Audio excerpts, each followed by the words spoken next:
Voilà. Bon, eh bien, je crois que mon train va bientôt partir, donc je vais vous quitter. Mission impossible. J'entends parler depuis 2 heures, Michel va vous dire, je ne sais même plus ce qu'il faut que je vous dise. D'abord, je suis vieux, ça c'est un constat que vous avez fait, et je l'assume. Je suis con, ceux qui me connaissent le savent, mais je ne veux pas passer pour un vieux con. Parce que nous parlons du football du 3e millénaire, mais quand vous parlez du passé pour aider le présent, pour comprendre le présent et préparer l'avenir, vous passez pour un vieux schnock. En Afrique, en Asie, le vieux, c'est un terme affectif. Chez nous, c'est très subjectif. Et on dit en Afrique que quand un vieux meurt, c'est une bibliothèque qui flambe. Et c'est vrai. Or, chez nous, je le vois avec mes jeunes arbitres du coin, j'essaye de leur faire comprendre qu'on a vécu. Ici, nous avons tous un passé. Les plus vieux, le passé est plus long, et les plus jeunes, ils ont le leur. Et quand on leur dit, je leur dis, tu sais, autrefois, on allait sur les terrains et il n'y avait pas de vestiaire. Parce que maintenant, c'est normal, ils se plaignent, ils veulent encore davantage. Et je leur dis, tu sais, nous, on avait le bistrot qui était à 200 mètres, il fallait traverser les gens, c'était bien sûr des rencontres amateurs. Et oh, mais parle pas de ton époque, c'est fini. Or, je suis entouré d'historiens et des gens qui ont tout compris que l'histoire nous aide. Parce qu'à l'école, on nous a parlé de Charlemagne. Bon, finalement, je me dis, est-ce que ça m'a servi à quelque chose ? On m'a cassé les pieds avec les systèmes d'équations, de trucs, j'y comprenais rien en géométrie. Donc j'avais l'impression que tout ce qu'on m'apprenait servait à rien. Or, ça construisait une personnalité. Et je pense que tout le monde, on parle du football, mais surtout les arbitres, s'ils veulent se construire une personnalité, c'est dans l'arbitrage. Parce qu'ils voient leurs contemporains à nu. Je ne veux pas dire à poil, sous la douche. Ils les voient dans leur propre comportement humain. On peut voir des chefs d'entreprise, on peut voir des directeurs, des élus insulter l'arbitre, alors qu'ils ne l'accepteraient jamais dans le cadre de leur entreprise ou de leur fonction. Je suis heureux de souligner la présence de mon ami... attends, tu vois la vieillesse où ça m'emmène, mon pauvre Denis Sommer, qui est encore député jusqu'à dimanche prochain, je crois, si ma mémoire est bonne. Et tu pourrais dire aussi que l'être humain, les politiques, vous le vivez au quotidien. Quand vous donnez ce qu'ils veulent, c'est normal. Et quand vous refusez, on est des cons, tu nous aimes pas, tu préfères, c'est l'être humain. C'est-à-dire que après ma longue carrière d'arbitre, j'en ai fait la conclusion que l'être humain en général gagne par ses propres mérites et il perd par la faute des autres. Ne l'oublions pas. Et je peux vous dire que dans quelque temps, je ne serai plus de ce monde, mais ça continuera. C'était comme ça autrefois, ce sera encore comme ça dans le futur. Alors, je me suis dit, est-ce que tu prépares ? C'est très à la mode, encore que c'est dépassé maintenant. Excuse-moi Michel, mais un PowerPoint. J'ai dit, ben non, je ne peux pas arriver avec des nouvelles technologies alors que je vais dire que je suis contre. Je me suis dit, est-ce que je note tout ce que j'ai entendu depuis le début de l'après-midi ? On dit, Michel vous dira. J'ai bien fait de ne pas noter parce qu'on sera encore là demain et je préfère faire des redites que de dire un tel a dit, alors je vais vous répondre. Je laisse comme ça vient. Et je sais déjà que ce soir en rentrant, je dirais, merde, t'aurais pu leur dire ça. Mais j'aime mieux faire de ne pas préparer et laisser parler mon vieux cœur. J'aimerais aussi faire des petites remarques par rapport à ce que j'ai entendu, pour qu'on soit bien clair. Le meilleur arbitre du monde n'existe pas. Il n'a jamais existé, il n'existera jamais. J'en profite pour ouvrir une parenthèse, pour dire que c'est un arbitre de notre ligue, de Bourgogne-Franche-Comté, Clément Turpin, qui, il y a une semaine, dirigeait la plus grande finale continentale regardé dans le monde entier, et il l'a dirigé à la satisfaction générale. Ça n'empêchera pas, dans 15 jours, 1 mois, de faire une erreur. Mais on ne va pas enlever toutes ces qualités parce qu'un jour, un arbitre commet une erreur. Ça, c'est le premier point que je voulais dire. Le deuxième point, d'ailleurs, quand on parle de Ligue des Champions, puis qu'on parle du football du 3e millénaire, quand j'ai vu les bagarres d'avant-match, au point de retarder un coup d'envoi de plus de 40 minutes, je me dis, si c'est ça le football du 3e millénaire, il n'y a pas beaucoup de changements avec l'homme des cavernes qui traînait sa femme par les cheveux. Donc, ça aussi, ça nous remet les idées en place pour dire que c'est vrai qu'il faut vivre avec son temps, son époque, mais est-ce que c'est une belle époque d'assister à la plus grande finale que le football peut offrir au niveau européen, avec 2 clubs les plus titrés et les plus réputés, et de se battre comme des chiffonniers, parce qu'il y a eu des tricheries, je ne donnerai pas de nombre, je ne suis pas comme notre ministre de l'Intérieur, même si je vous ferai remarquer qu'il était arbitre de foot. Et j'ai même une photo où, dans la région parisienne, il était avec notre Stéphanie Frappard et Benoît Millot. Il était jeune arbitre de la fédération. Donc, vous voyez qu'on apprend des choses dans ce colloque. Vous le saviez avant? Eh bien, je vais m'arrêter. Il suffit. On dit qu'un bon enseignant, c'est quand un élève a retenu au moins une chose du cours. Ensuite, je voudrais qu'on revienne, parce que c'est important aussi, et ce n'est pas Daniel le président qui va me déjuger. C'est bien de parler, on a beaucoup parlé de la vidéo, de tout, mais il y a le football amateur et le football professionnel. Or, le football amateur, c'est celui où il y a le plus de licenciés, c'est celui où il y a le plus de matchs, c'est celui où nos arbitres sont tout seuls. En division d'honneur, régionale 1 maintenant, ils sont à 3 normalement, il y a un délégué, mais dans nos districts, nos arbitres sont tout seuls. Et beaucoup de matchs n'ont pas d'arbitre. Et moi, je veux bien qu'on philosophe à perte de vue sur la vidéo qui va nous révolutionner le football et l'arbitrage, mais qu'on n'oublie pas les vrais problèmes qui existent. Et la base, c'est le football amateur, qu'on le veuille ou non. Bien sûr qu'il n'a pas la médiatisation, c'est normal, mais c'est quand même lui qui est la force vive de notre sport préféré. Et donc, quand on commence à faire des comparaisons, parce que j'ai souvent, pourquoi nos arbitres se font frapper? C'est parce que la veille, ils ont vu un arbitre qui a fait soi-disant une erreur, ou qui en a fait une, qui est tellement vilipendé, ils ne pourront jamais le toucher.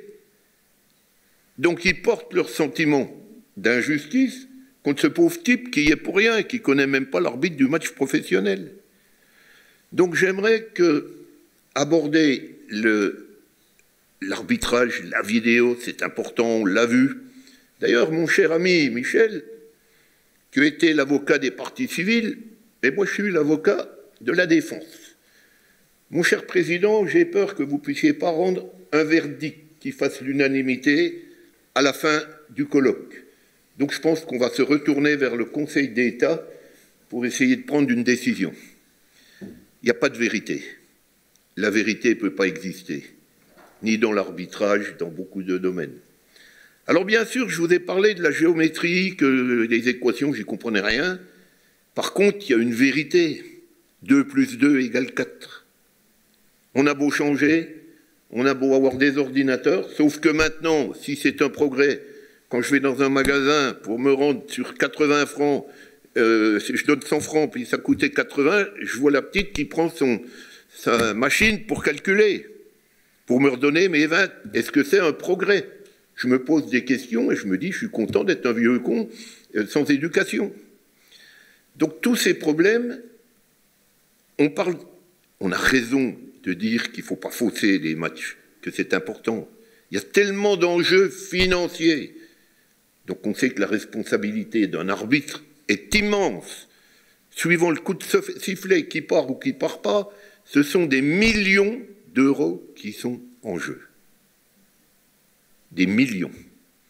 Mais alors, comment vous pouvez m'expliquer que les joueurs pros puissent faire un jeu qui n'en est plus un, qui est un métier, sans connaître les règles. Ils ne connaissent pas les lois du jeu. Et si nous, ce soir, je vous dis, on se retrouve pour faire un tarot, s'il y en a un qui me dit « mais Michel, je ne connais pas », même si on joue pour des haricots, on va lui dire « écoute, tu vas nous regarder », mais on n'aime pas jouer avec quelqu'un qui ne connaît pas les lois du jeu. Or, les joueurs pros peuvent être en équipe de France, peuvent gagner des titres mondiaux pour pratiquer leur jeu et le sport, et ils ne connaissent pas les lois du jeu. Et je sais de quoi je parle.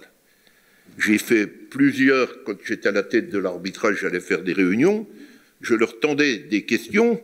Si vous aviez vu les réponses, vous vous dites, mais comment ils peuvent contester l'arbitre demain? Quand je viens dans une société savante comme celle de nos amis qui organisent aujourd'hui, je ferme ma gueule, parce que je dis, je vais passer pour un con en disant certaines choses. Eh bien, eux, moins ils connaissent, plus ils contestent. C'est fabuleux. Et nous parlons des autres sports. Quel est l'autre sport où, comme au football, on fait autant de simulations, où il y a autant de contestations systématiques des arbitres, qui, dès qu'ils sifflent, sont entourés? Aucun. Je dis bien aucun. Alors, quand on me fait comparer les autres sports, je me dis, c'est comparer des choux-fleurs avec des tomates. Parce que l'esprit n'est pas le même. Je l'ai déclaré l'autre jour à une interview, je le dis comme je le pense. J'ai toujours de l'urticaire quand nos dirigeants nationaux, et je les comprends, ils défendent c'est normal qu'ils défendent leur sport, disent, ben oui, c'est le reflet de la société. Et nous, on ne pourra pas changer la société tout seul. Mais je dis stop. Il y a des matchs de rugby qui se jouent à 80 000 spectateurs au Stade de France. Est-ce que vous voyez des incidents? Vous voyez les types qui sortent bras dessous avec les Anglais, les Irlandais, qui boivent des bières. Le hand, on parle du football féminin, j'ai la chance, on a une très bonne équipe à Besançon et je vais voir beaucoup de leurs matchs, y compris internationaux. Il y a 3500 personnes.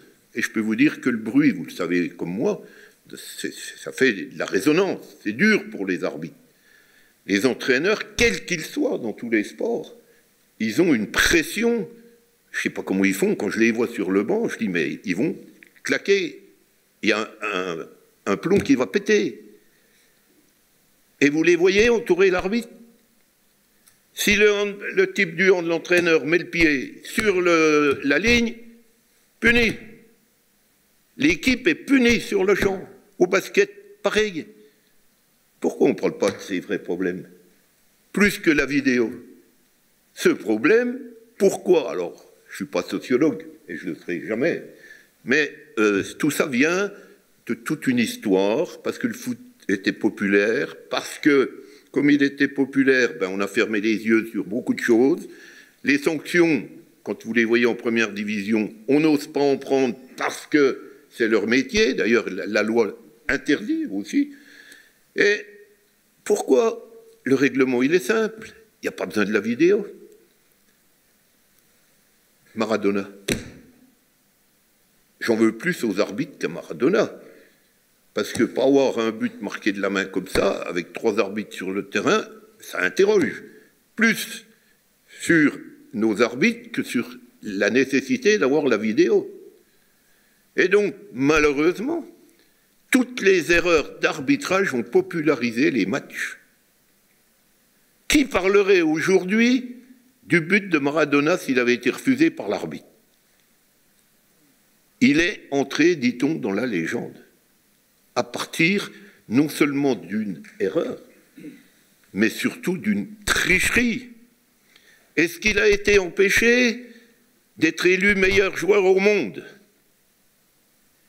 Comment voulez-vous que l'éducateur du coin dise à ses joueurs « ne mets pas la main pour marquer un but », c'est une triche, mais il va te dire Maradona. Maradona a été enterré comme la plus grande personnalité du monde. Ça interpelle quand même, mes amis. Donc moi, je veux bien qu'à chaque erreur d'arbitrage, on peut faire la différence entre erreur et faute, ça fait partie du jeu. Il ne peut pas y avoir de sport sans passion. C'est clair. Si demain, vous venez au match, puis que vous me dites non, je ne dirai rien parce que c'est toi l'arbitre, je dirai chez toi. Parce que la passion, c'est l'essence même d'un sport. On ne pratique pas un sport sans passion. Par contre, quand la raison l'emporte sur la passion, là, il y a danger.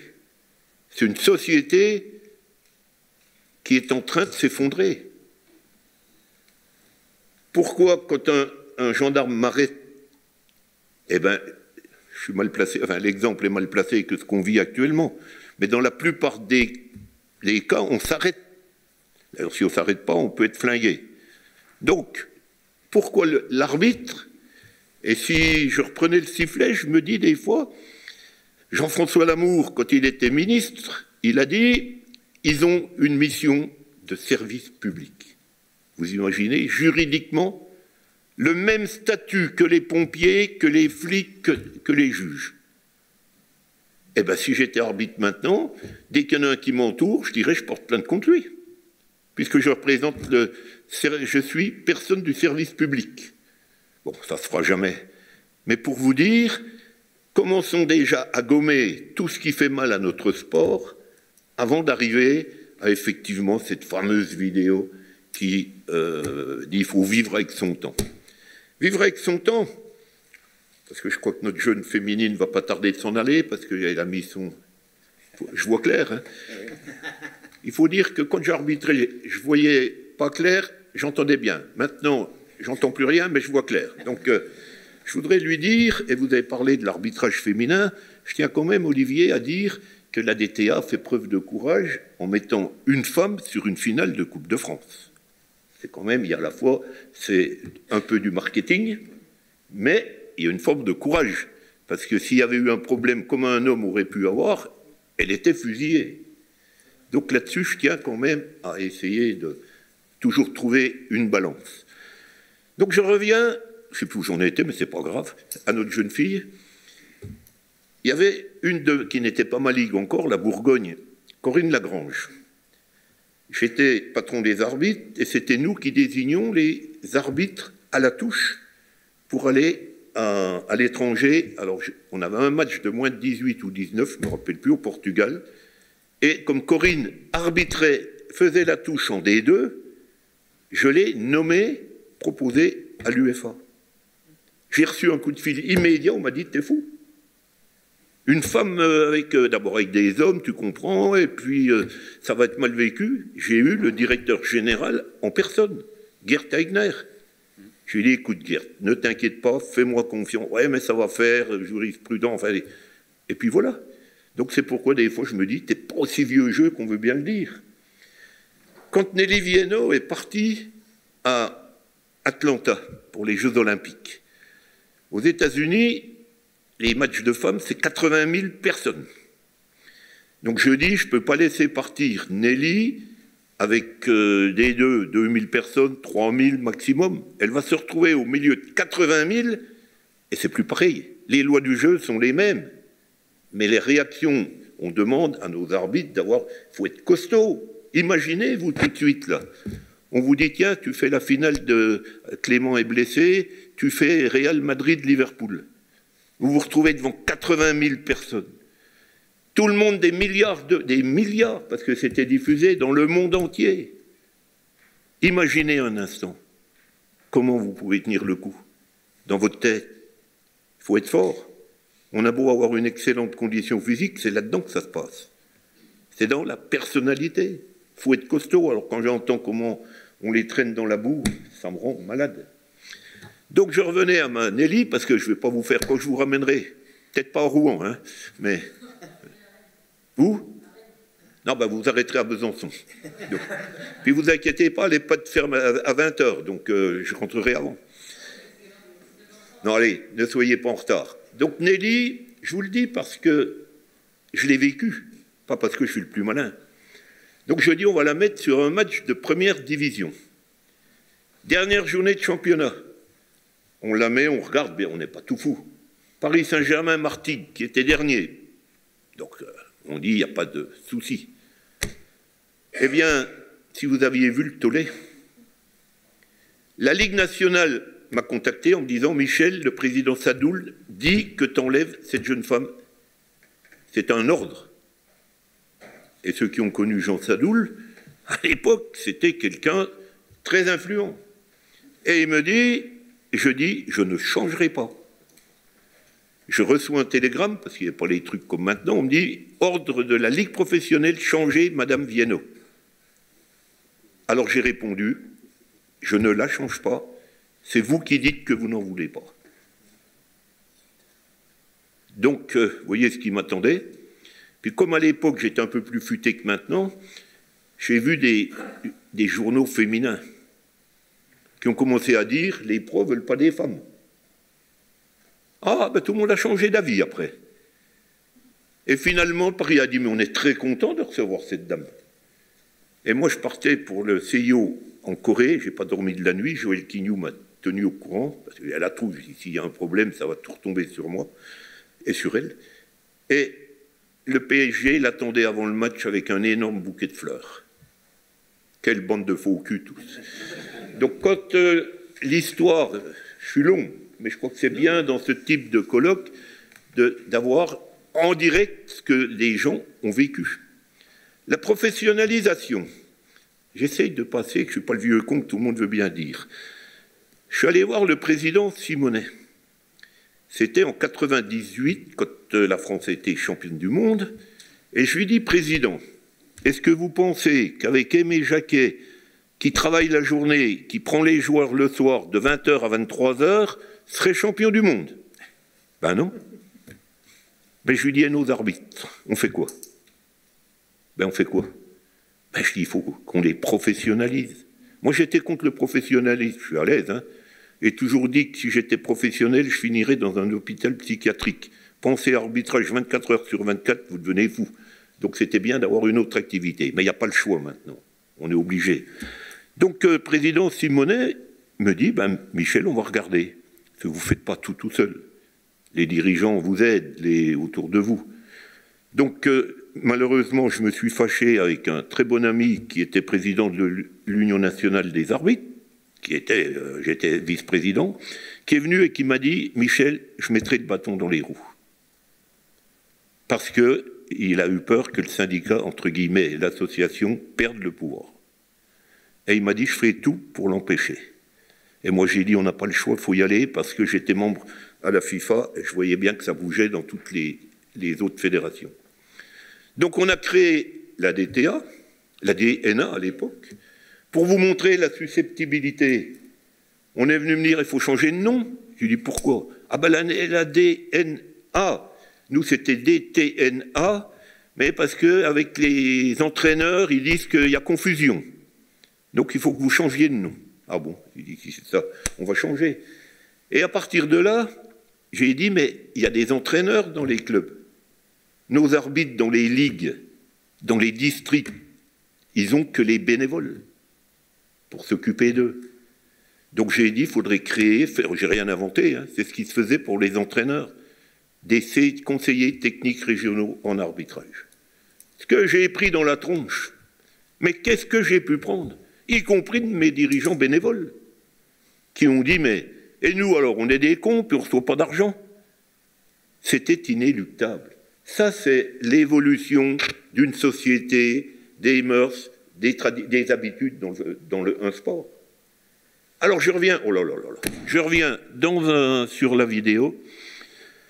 Dimanche dernier, ce dernier dimanche, il y avait un match très important pour une des dernières places, il y en a encore une autre, je crois, qui joue aujourd'hui, pour la Coupe du Monde au Qatar.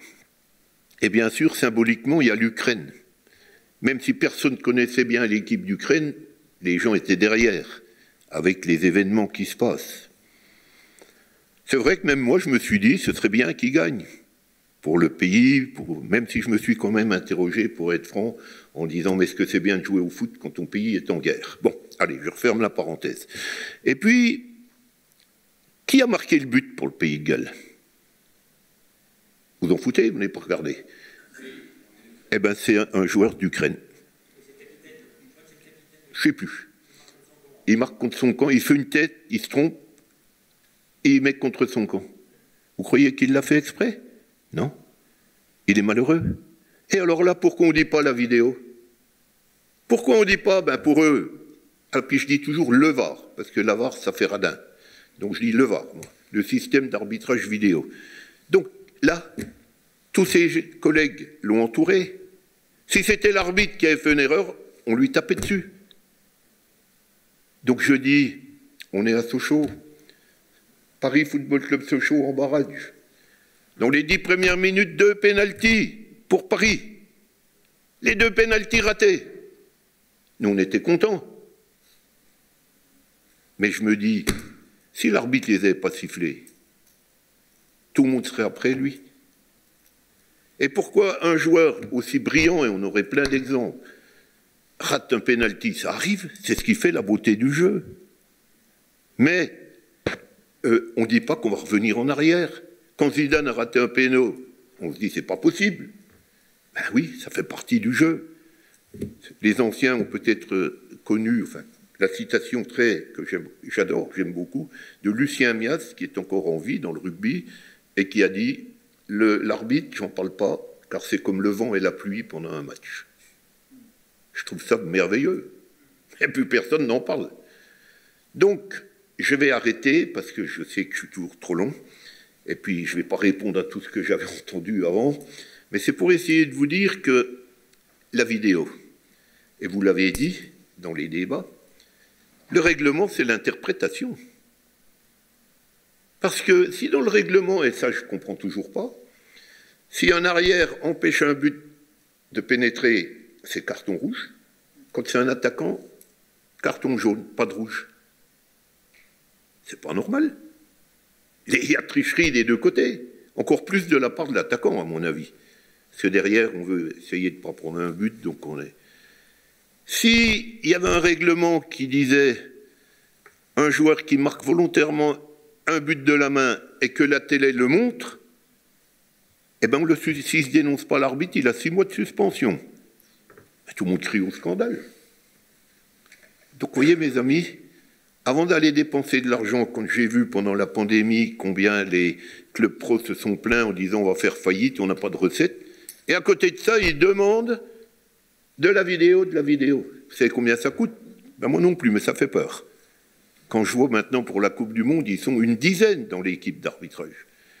Et alors, suivant l'angle, on peut discuter. Et après, l'Euro 96, je crois, si ma mémoire est bonne, en Angleterre. Paul, je suis bon? Très bien. Merci. 10 sur 10. Bien. J'étais membre de la commission d'arbitrage de l'UEFA et il y a eu beaucoup d'erreurs d'arbitrage. Trop. Beaucoup trop. Parce que je vous rassure, une erreur d'arbitrage est une erreur de trop. On doit travailler pour empêcher ça. Ça, là-dessus, je ne transige pas. Si j'avais eu la vidéo quand j'arbitrais, j'aurais fait moins d'erreurs. Je le dis, je le reconnais. Mais je me dis, mon grand-père a toujours dit, si tu changes un cheval borgne contre un aveugle ou inversement, le résultat est le même. Or, si vous regardez la première division, il n'y a jamais eu autant de contestations sur la vidéo. Dans les médias, je parle. Jamais. Autant, avant on parlait de l'arbitre, maintenant on parle de la vidéo. Je vous ai parlé de l'erreur, vous avez parlé de la Coupe du Monde 86 en Angleterre. D'ailleurs, je suis toujours surpris parce que, en fait, le 4e but tant contesté, il ne changeait rien, il gagnait 3-2, si ma mémoire est bonne. Or, c'est rentré dans la légende. Parce qu'on dit, on ne sait pas s'il est rentré ou pas. Qui en parlerait aujourd'hui sans ça? Personne. Personne. Je crois que c'est notre ami de la FSGT, si j'ai bien entendu, qui a dit, si je vous pose la question, vous ne pourrez pas me répondre, l'assistant, c'était Bamakrov d'Azerbaïdjan, anciennement l'URSS. Et il est devenu un héros dans son pays, parce qu'on a parlé de son pays où personne ne savait où ça se situait. Si vous allez maintenant au stade national en Azerbaïdjan, il y a une statue de lui, et ils ont donné son nom au stade. Eh bien moi, si j'avais mon nom à chaque erreur que j'ai faite, il y aurait des statues un peu partout. Mais pour vous dire que sans ce doute, personne n'en aurait parlé. Il est devenu héros grâce au doute. Qui parlerait aujourd'hui de Séville et de France-Allemagne avec la regrettable affaire de Schumacher? Nos jeunes le savent, à partir d'une erreur, à partir de ce qu'on a parlé de scandale dans l'arbitrage. Donc, je pense que la vidéo, on ne peut pas aller contre. Vous avez posé la question, on ne reviendra jamais dessus, je le sais. C'est impossible. Mais il me tarde de voir une finale de Coupe du Monde où il y aura un bug technique. Il faut savoir que l'autre jour, à Bruxelles, dans le championnat belge, l'équipe de vidéo, elle s'est gourée de stade, elle n'est pas arrivée. Ils ont joué. Moi, je dis, je porte réclamation. Ça fausse le championnat. Un match sans vidéo. Il faut savoir que le nôtre, une fois, est tombé en panne dans le championnat de France. Pour moi, ça fausse une rencontre. Donc la vidéo, c'est pas toujours la technique, n'est pas fiable à 200%. Vous avez vu hier soir que le match Autriche-Danemark s'est joué à 22h15 en Ligue des Nations, parce qu'il y a eu une grande panne d'électricité sur Vienne. Donc la technologie, c'est bien, mais le jour où en Coupe du Monde, il y aura un gros problème. Alors, promis, j'arrête parce que je sais que je vous emmerde, mais on nous dit, je vois les dirigeants de la Ligue Pro qui disent « Ah, il faut un sifflet pour l'arbitre, il faut un micro pour l'arbitre. » On est toujours en train de demander ce qui se passe ailleurs, alors que le vrai problème, il n'est pas là. Le problème, il n'est pas avec le micro. Mon cher Michel, à Marseille, si je siffle un pénalty à la con contre l'OM, même avec un micro, tu crois que les 60 000 personnes vont entendre que je vais dire qu'est-ce qu'il y avait? Donc, autre mentalité, autre sport. Arrêtons de... Voyons ce qu'on peut arranger. Voyons, j'ai plein de trucs que je vais encore dire, tu aurais dû noter. Mais je suis content parce que vous vous ennuyez, mais vous ne dormez pas. Donc, je me dis, il y a un progrès pour moi. Voilà. Donc, on pourrait en parler, vous l'avez compris, Paul, jusqu'à demain. Il y a les pour, il y a les contre. On n'oublie qu'un truc, l'interprétation et le jugement de l'être humain. On est tous différents. Et alors, j'en reviens, tu vois, c'est ça, c'est bien les vieux, ça revient après.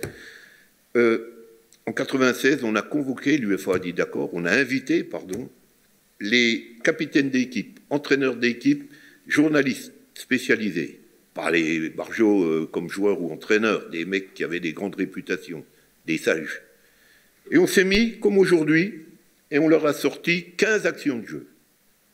Ils connaissaient, puisqu'ils ont vu, ils ont disputé l'Euro. On leur en a mis 15. On leur a donné une feuille de papier. Eh bien, il n'y en a pas un qui a dit la même chose. Je dis bien pas un. L'entraîneur disait, mais non, c'est trop méchant de donner un carton rouge pour ça. L'autre disait, le joueur, mais non. Voilà le vrai problème. Et donc, commençons par les bases. Et je reviens au point de départ. 22 000 arbitres, il en faudrait le double. Voilà le vrai problème. Et quand vous êtes dans un match de district et qu'il n'y a pas d'assistant, on dit aux joueurs, tiens, ben, il faut que tu es un peu blessé, fais la touche. Mais tu rigoles, j'y connais rien. Mais c'est le premier qui gueule pour un hors-jeu quand il joue. Donc j'aimerais que vraiment, on arrive dans le futur, si vous reparlez de moi dans 50 ans, de dire qu'il faut c'est du brouillard. Tout ce qu'on nous parle toujours, c'est bien la vidéo, mais le principal, l'essence même, c'est le sport amateur. C'est le sport amateur. Les pros, eh ben, ils ont les moyens, il n'y aura jamais de vidéo en Ligue de Bourgogne-Franche-Comté dans nos ligues amateurs, même dans un siècle. On verra, Daniel, dans un siècle, si ça se... Voilà, merci beaucoup, et puis, je n'aurai plus de questions, non, c'est pas la peine.